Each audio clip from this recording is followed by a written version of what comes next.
Welcome to Strategic News International. India and Thailand celebrated 70 years of their diplomatic relations last year.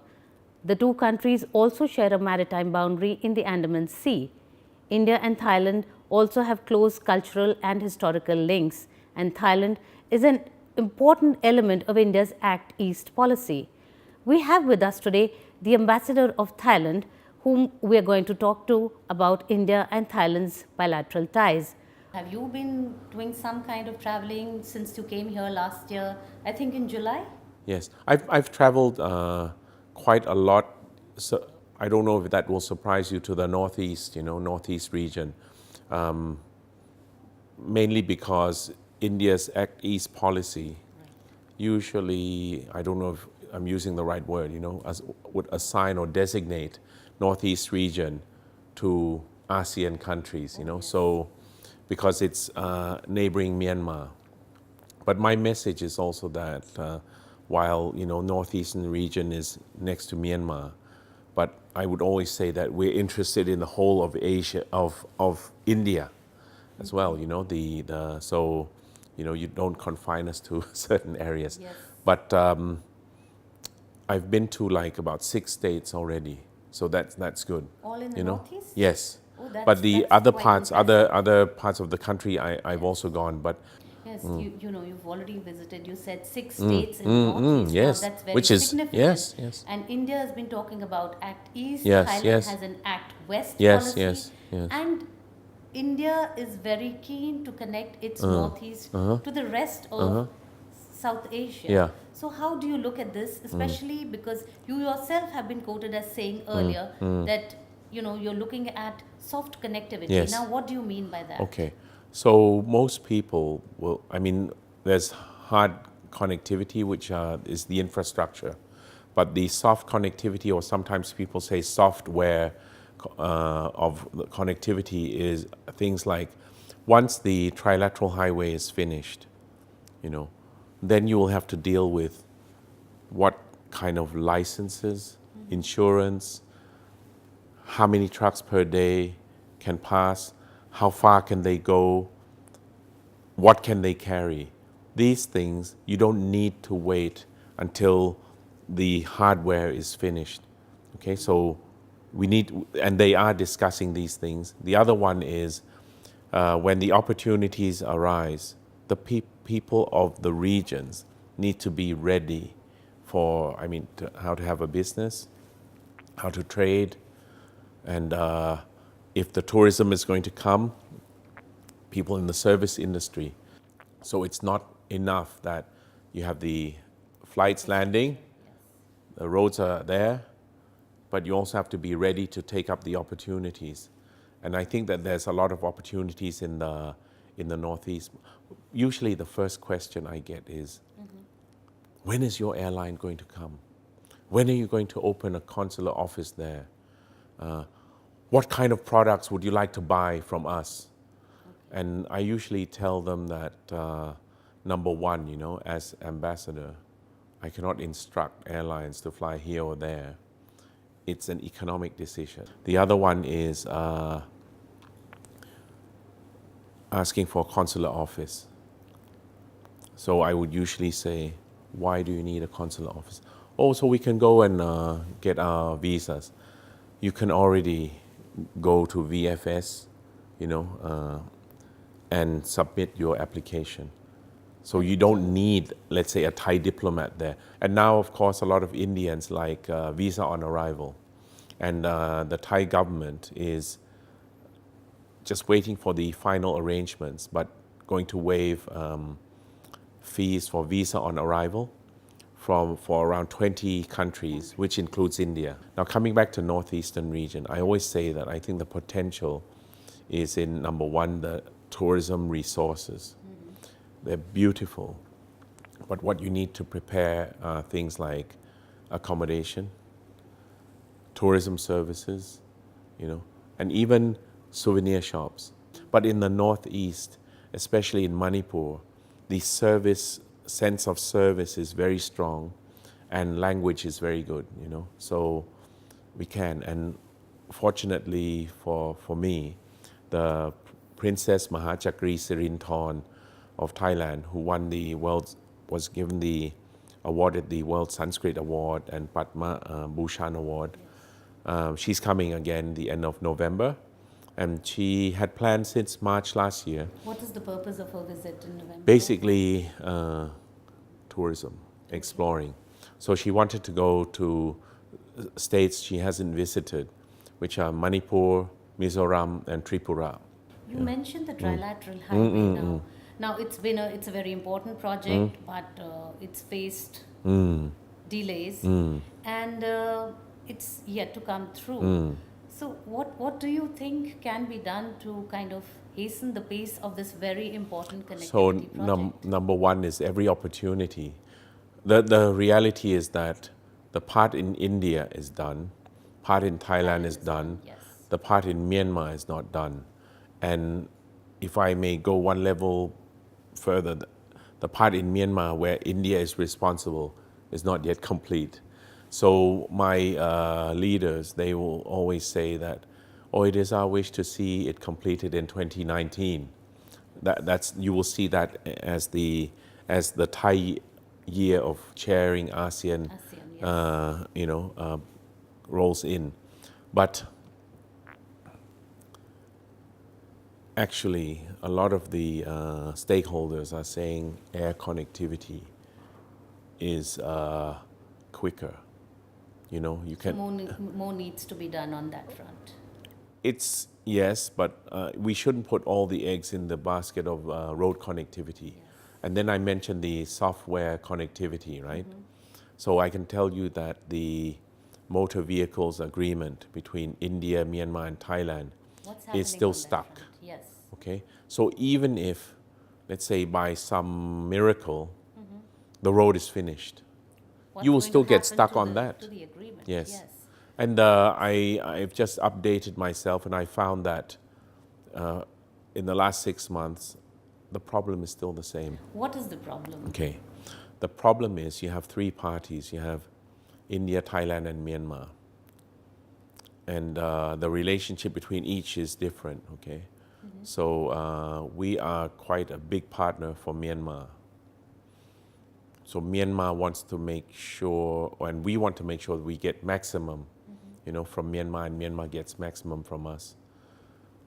Now, Thailand in relation to India, we are super concerned, because in India you don't have limit on foreign ownership. So the big global, logistics companies are in India, and therefore, if we open up to India without conditions, they can wipe us out. Yeah. DHL, TNT, and there's 3 or 4, they can wipe us out. So what we have been discussing, what the three have been discussing is how many trucks per day Will be allowed. how far can they go? And another thing that the Thais have been trying to do is to set a limit on foreign ownership. So only Indian companies, meaning only companies that are up to maximum, 49% foreign ownership or 51% Indian ownership. But India doesn't have that law because you have no limit. So that's where we are stuck. That's a cause for worry. That's one. So we have set a condition that it has to specify that any companies operating in these three countries has to be 51% owned by India, Thailand, or Myanmar. That is not in your law. Okay, so that's something that, let's say, India may have to adjust or we have to adjust. That's going to take time if India That's has one. to change its laws. Number two, I don't think they will because you're more open on this. But you can understand that we are concerned that you'll wipe us out. Okay, number two, how far can we go, I think the issue on the Thai side is Myanmar and India would like their trucks to be able to go right to Bangkok. And that is right at the core of Thailand, That's everything that we have. So this is another issue. We don't want India and Myanmar to be able to come that right far. up to Bangkok. So it's like negotiating an FTA. You know, we have a Thai-India FTA. We have early harvest. It's not completed. It will not be taken forward because so far India is losing out. You know, every year on average the trade is 10 billion, and it's 7 billion from Thailand, 3 billion. It's in favor of Thailand, Yes. and that's a Yes. reason for concern for India. Yes. So I think including in RCEP, India would like more market access on services. And I was just telling Ambassador Designate of India to Thailand that as Thailand modernizes, we will need, you know, services sector, and it would be in Thailand's interest to open. So sometimes these issues, with time, positions will shift. Okay, because India has been concerned about the RCEP negotiations. Yes, yes. Its industry is Yes. concerned, so is its government. In Yes. fact, India was almost going Yes. to pull out of Yes, the yes, negotiations. So how can India's concerns be addressed? I think they're still talking about it. You know, I just received update that while it's been reported, you know, or people have made commitments that they will try and conclude this year because of the current global, you know, climate and rise of protectionism, they may conclude some areas this year. And then, so I asked, does that mean that we're having an early harvest? No. But, you know, and the rest next year. But we'll not, early harvest means implementing what you can agree on before, you know, the other areas. So while there has been progress on RCEP, and we can probably conclude this year by reporting real progress, but it's not concluded yet. But I think that, I hope that countries around, I mean, India, Thailand, in ASEAN and others, I hope they realize that if you are not a large economy, or even if you're a large economy with deep pockets.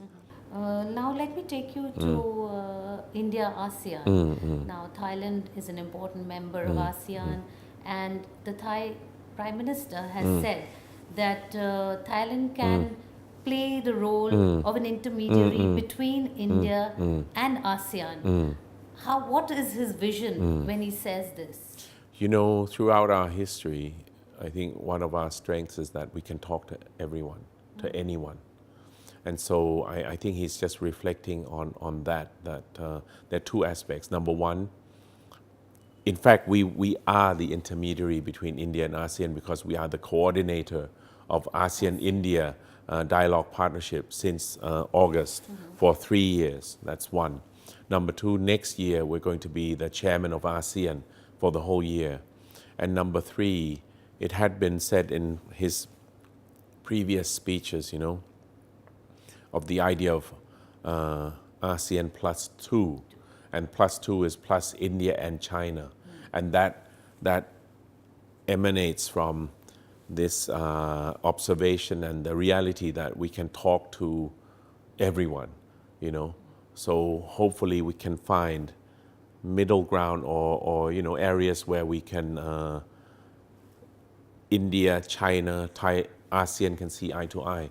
For example, in one of our large projects, investing in the future, Eastern Economic Corridor in Thailand, we managed to get trilateral cooperation in infrastructure between China, Japan, and Thailand. Talking about connectivity, you know, there is this port in Thailand, the Ranong Yes, port. yes. And Thailand was developing that port. Yes. And that was to give access to, Yeah. easier access Yeah. to ports in southern and Yes, eastern India. Chennai, Visakhapatnam. Yes. But apparently now It's on. Is It's it on. still It's on. because there were It's on. reports that it was kind of stalled because It's on. the goods volume from India was not enough. It's on. For the Thai authorities Infrastructure to is go not on with about this the port. present, you know, it's about the future. Okay. I'm happy to say Ambassador Designate of India to Thailand is from Chennai. Yes. And our Consul General in Chennai, this is one of her projects, you know. see. And it's like so many groups have gone to see that, but it will take a few years. Okay, but It's it's a a project big that's still on. still on, and maybe I can also set the record straight here. You know, every once in a while, government of India will express concern. You know that we will dig a canal Oh yes, down the south. You know, Kra Canal. Yes. Yeah. You know, and if we dug that canal, Thailand will be rich. Okay, but we do have some sensitivities down south. You know, there are 3 provinces that are predominantly Muslim, and in the past there have been some separatist movements, and now there's some disturbances and so on. It's not perfectly peaceful yet. If we dug that canal, the psyche of the Thai person is that in the whole country, would be that you're breaking the country into 2 parts. See, so in that sense, while it's economically obvious, politically, it's very sensitive. It's striking at the heart of being Thai.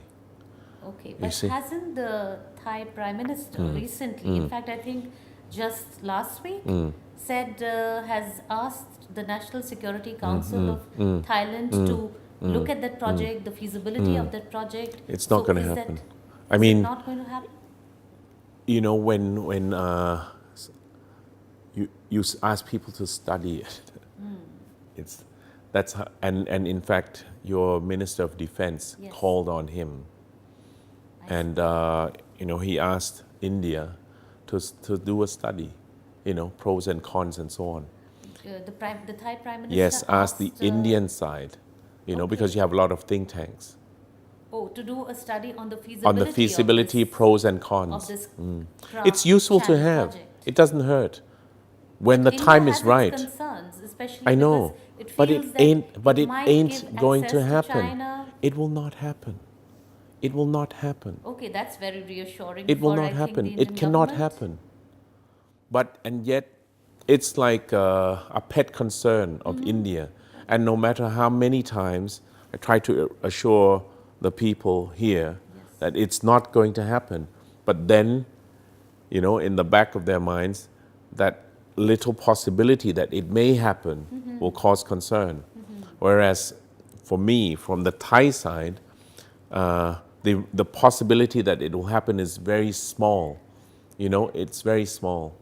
And they have ideas like to make it a land bridge, so ships will come to one side, you transport by road and then to the other side. All this so that people cannot have this mental image of the country being cut in half. Okay, So it's sensitive.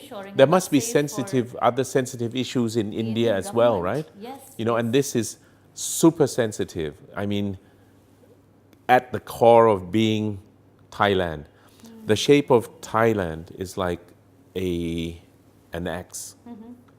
And this is at the handle of the axe. And you cannot hack it into 2. No. But actually, physically, geographically, you cannot. The land is not, you're just digging a channel. But it's not going to happen. So has Thailand assured the Indian government We've said at a very official level that no, we are not going ahead with this project, or that? But I mean, if you're going to do research for us, that's fine. I mean, whatever. But it's not going to happen.